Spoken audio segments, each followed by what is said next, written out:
মেঘনাদবধ কাব্যের ষষ্ঠ সংস্করণে মোট পৃষ্ঠার সংখ্যা ছিল ৩৩৮টি, ২৮৪টি, ২৯৮টি, ৩২০টি। আছিল সে সভাতলে ধীর ধর্মসম বীর এক।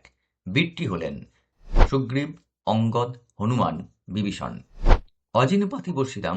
অজিন শব্দের অর্থ হল কুশাসন, পত্রাসন, ব্যাঘ্রচর্ম, মৃগচর্ম।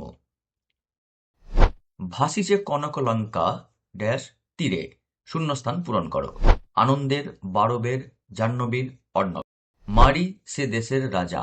এখানে রাজা কাকে বোঝানো হয়েছে? সুগ্রীবকে, রাবণকে, বালিকে, রামকে।